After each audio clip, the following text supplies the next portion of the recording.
NDA બેઠકને લઈને inside story જાણવા મળી રહી છે। સૌથી પહેલા તો મેં આપને જણાવી દઈએ કે એનડીએ બેઠકમાં પ્રધાનમંત્રી નરેન્દ્ર મોદીએ સૌથી પહેલા તો એ કહી દીધું છે કે આ ખૂબ જ મોટી જીત છે, ઐતિહાસિક જીત છે। તેમણે કહ્યું કે 60 વર્ષ પહેલા આવી જીત મળી હતી, કારણ કે ફરી એક વખત દેશમાં એવું થવા જઈ રહ્યું છે કે જે ક્યારેય ન થયું હોય। પ્રધાનમંત્રી નરેન્દ્ર મોદી જો બને છે તો નોન કોંગ્રેસી પ્રધાનમંત્રી હશે, સતત ત્રીજી વખત બનનાર આ પ્રધાનમંત્રી કે જેઓ એક વખત નહીં, બે વખત નહીં અને ત્રીજી વખત બહુમત લઈને આવ્યા છે। એનડીએ ની ગવર્નમેન્ટ બનશે।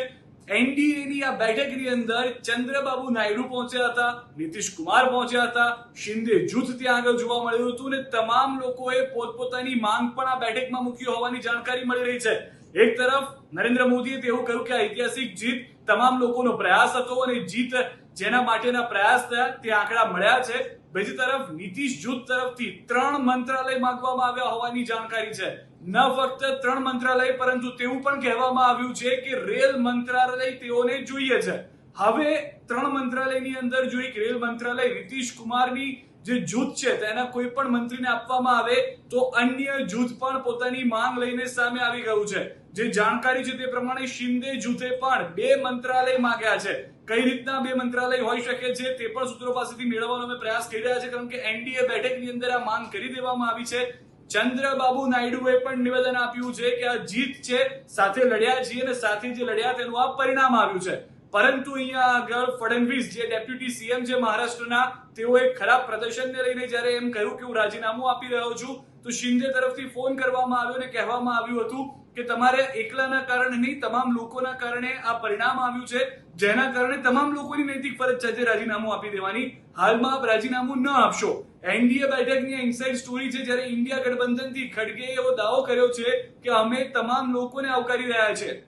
જે લોકોને બંધારણમાં વિશ્વાસ છે, જે લોકો બંધારણ મજબૂત કરવા માંગે છે તે ઇન્ડિયા ગઠબંધનમાં આવી શકે છે। સાથે જ તેઓએ કહ્યું કે જે પરિણામ આવ્યા છે તે પરિણામ મોદીની અગેન્સ્ટમાં આવેલા છે। જે જનાધાર આવ્યો છે તે મોદીની સામે કોન્ફિડન્સ લો હોવાને લઈને આવેલો છે।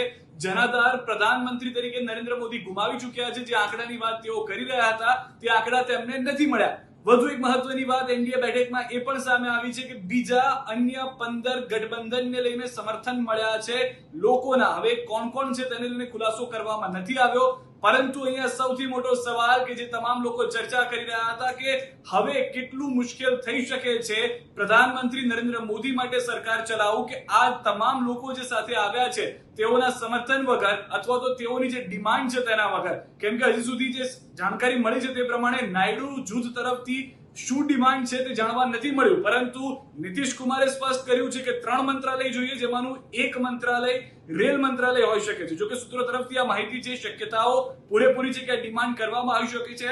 અને શિંદે જૂથે પણ 2 જ્યારે મંત્રાલય માગી લીધા છે તો કઈ રીતે આ સરકાર બેલેન્સ કરશે, કયું મંત્રાલય જતું કરવું પડશે એ પણ મોટો સવાલ છે, કારણ કે જે ફોરેન મિનિસ્ટ્રી છે તે પણ રાજ્ય સરકારના જે રાજ્યથી સાંસદ બનતા હોય છે સરકાર તરફથી તે સાંસદ સંભાળી રહ્યા છે। જે સૌથી વધારે મહત્વની વાત છે કે શું કોઈ એવા મંત્રીને આપવામાં આવશે કે જેનો અનુભવ પણ કદાચ ન હોય, કે પછી એક અલગ જ જાતની સ્ટ્રેટેજી જોવા મળશે। એનડીએ બેઠકની અંદરની આ મોટી વાત છે ને આવનાર 48 કલાકમાં સરકાર બનાવવાનો દાવો પણ કરી શકે છે નરેન્દ્ર મોદી। ચહેરો ફિક્સ છે પ્રધાનમંત્રી નરેન્દ્ર મોદી તરીકેનો। એનડીએ બેઠકની અંદર એ પણ વાત સ્પષ્ટ કરવામાં આવી છે સહમતિ પત્રથી।